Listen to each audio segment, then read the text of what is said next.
श्री गणेशाय नमः। सरस्वते नमः। पुत्रदा एकादशी सावन शुक्ल पक्ष श्री भविष्योत्तर पुराण की कथा।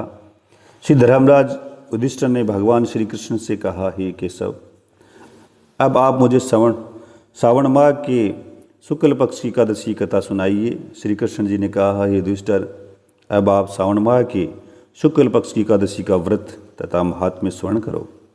हे राजन, द्वापर युग के आरंभ में महिष्मती नाम की एक नगरी में महिजीत नाम का एक राजा राज्य करता था। वह राजा पुत्रहीन था, जिसके कारण वह हर समय चिंतित और दुखी रहता था। उसे अपना राज्य दुखदायी प्रतीत होता था, किंतु पुत्र के बिना संसार में इस-लोक और परलोक दोनों में ही सुख प्राप्त नहीं होता है। इधर पुत्र की चिंता सता रही थी और उधर राजा की वृद्धावस्था दिनों दिन बढ़ रही थी। एक दिन उस राजा ने अपनी प्रजा को एकत्रित करके कहा, हे प्रजाजनों, मैंने आज तक न तो कोई अपने जीवन में पाप ही किया है और न ही अन्यायपूर्वक प्रजा से धन ही लिया है। अपनी प्रजा का भी मैंने सदैव पुत्र की तरह पालन किया है तथा अपराधियों को भी पुत्र तथा बांधों को की भांति दंड दिया है। फिर क्या कारण है कि इस प्रकार धर्मयुक्त राज्य करने पर भी मैं इस समय महान दुख पा रहा हूँ? मेरी समझ में ये कुछ नहीं आ रहा है। राजा महिजीत के दुख का कारण जानने के लिए उनके मंत्रीगण अत्यंत चिंता में होकर वन को गए। वहाँ पर बड़े बड़े अनेकों ऋषि मुनियों के दर्शन किए। अंत में वे भ्रमण करते हुए उस स्थान पर पहुँचे कि जहाँ पर वयोवृद्ध धर्म के ज्ञाता सर्वश्रेष्ठ लोमस ऋषि विराज रहे थे।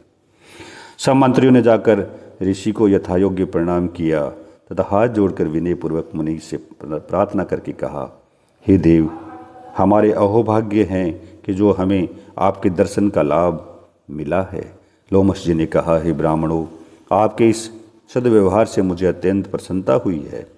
अब आप लोग अपने आने का कारण निसंकोच होकर मेरे सामने प्रकट करो। ये सुनकर सब लोग अति प्रसन्न हो गए और कहने लगे, हे महर्षि, आप हमारे कार्य को तथा हमारी बातों को जानने में ब्रह्म से अधिक समर्थ हैं, अतः आप हमारे संदेह को दूर कीजिए। हम लोग महिष्मती नगरी के राजा महिजीत के मंत्री हैं। हे मुनि, महिजीत राजा का अत्यंत धर्मात्मा तथा प्रजा का पुत्र संपालन करने वाले नीति निपुण हैं, किंतु फिर भी वह निसंतानहीन हैं, जिसके कारण वह अति दुखी रहते हैं। इस कारण हम भी उनके इस दुख से अति दुखी रहते हैं। अतः हे मुनि, हमारे राजा के कष्ट को दूर करने का कोई सरल उपाय अवश्य बताइए। प्रजाजनों की ये बात सुनकर लोमस ऋषि ने कुछ क्षण के लिए नेत्र बंद करके राजा के पूर्व जन्मों का विचार किया। विचार करने के पश्चात ऋषि ने कहा, हे ब्राह्मणों, यह नर पूर्व जन्म में अत्यंत निर्धन तथा बुरे कर्म करने वाला वेश्य था। वह एक गांव से दूसरे गांव में जाकर व्यापार करता था। वह 2-3 दिन का भूखा प्यासा तथा ज्येष्ठ मास के शुक्ल पक्ष की द्वादशी के दिन मध्यम के समय प्यास से व्याकुल हो यह एक जलाशय पर जल पीने के लिए गया।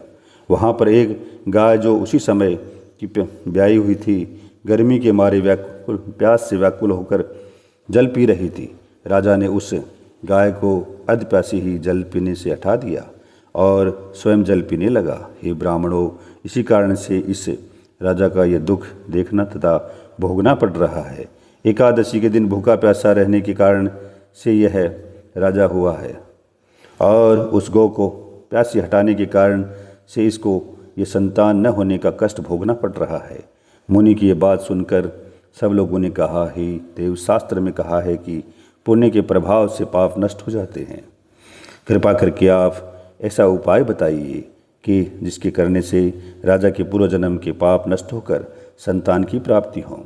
ब्राह्मणों के ऐसे वचन सुनकर लोमस ऋषि ने कहा, हे ब्राह्मणों, यदि आप सावन माह के शुक्ल पक्ष की पुत्रदा एकादशी को राजा सहित तुम सब लोग व्रत धारण कर रात को जागरण करो और उस व्रत के फल को राजा के लिए संकल्प करके दो, तो राजा के अवश्य ही पुत्र रत्न प्राप्त होगा। इससे तुम सबके तथा राजा के समस्त दुख नष्ट हो जाएंगे। महर्षि लोमस के सुंदर वचन को मानकर मंत्रीगण अपने नगर को वापस आ गए और उन सब ने श्रावण माह की शुक्ल पक्ष की पुत्रदा एकादशी का लोमस ऋषि के बताए अनुसार विधिपूर्वक व्रत को धारण करके उनके पुण्य का फल राजा को संकल्प कर दिया, जिसके पुण्य प्रभाव से रानी ने गर्भ धारण करके 9 महीने के पश्चात एक पुत्र रतन को जन्म दिया। हे राजन, इसलिए इस एकादशी का नाम पुत्रदा एकादशी हुआ। जो मनुष्य पुत्र रत्न की प्राप्ति करना चाहते हैं उन्हें इस पुत्रदा एकादशी का व्रत धारण करके पुत्र लाभ उठाना चाहिए। इस व्रत के प्रभाव से इस लोक और में सुख और परलोक में स्वर्ग की प्राप्ति होती है। बोलो भगवान विष्णु भगवान की जय। माता एकादशी की जय हो।